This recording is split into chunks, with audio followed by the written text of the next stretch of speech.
Hi, my name's Nick Elliott, or as the students refer to me as Miss Elliott. I had my third round of pre-service teaching at Padua College in Mornington. I was lucky enough to engage in taking lessons in both my methods of physical education and health from Year 7s through to Year 11. But today I'll be focusing my reflection on a Year 8 lesson focused on the skeletal system. This was the second lesson I was taking for this unit of work. The learning outcome that I chose to use from the Victorian curriculum was under the Year 7 and 8 Health and PE description of moving the body. The objective was to practice, apply and transfer movement concepts and strategies. In this lesson, I aim to provide students with the knowledge of different bones and how these movements occur at the bones. Before I move on to my reflection, I thought I would recap my first lesson with these students and how my mental and my own reflection shaped this lesson that I took.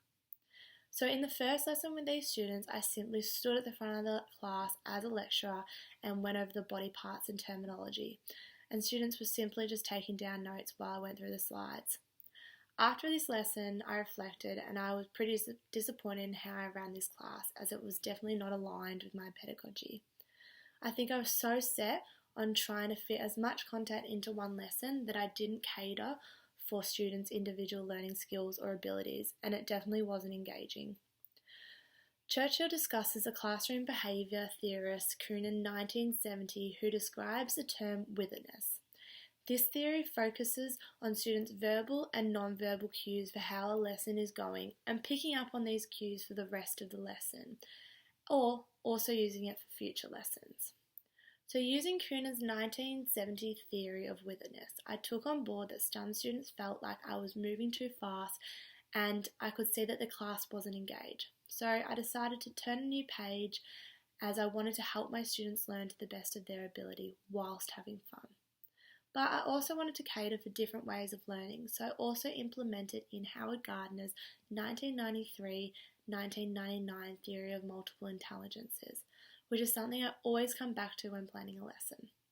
I like to try and implement as many as possible into my classes, as I understand that all my students have different ways of learning and different levels of ability.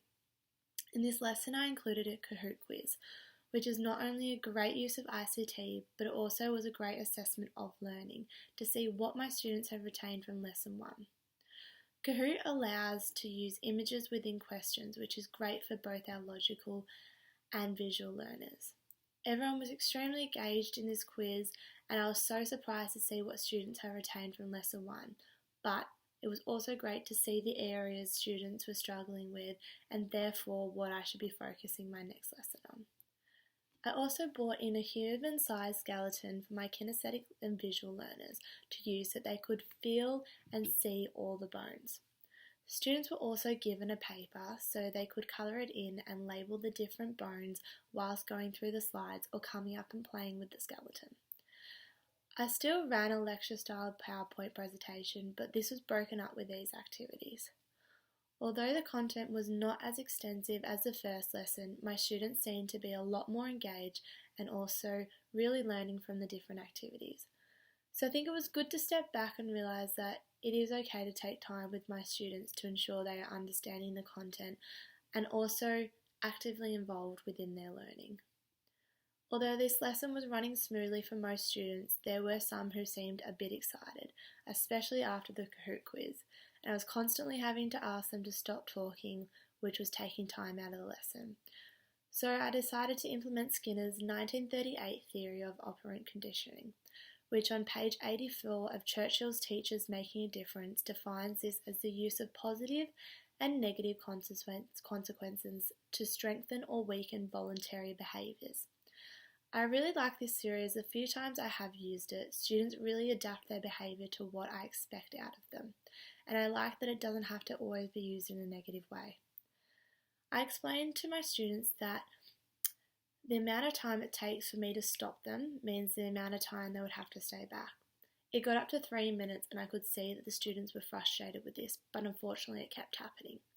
So instead I decided to use Skinner's theory in a positive way, and I explained to the students that if they behaved well from now until the end of the lesson, I would gradually take off these minutes.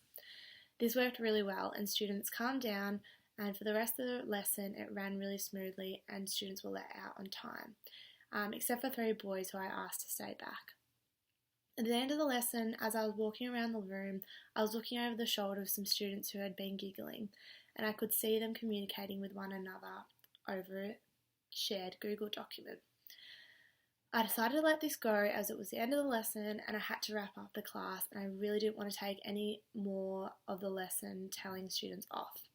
So, using Skinner's theory again, I disciplined these boys by explaining in our next PE class they'd be staying back to help pack up the equipment, which they actually did.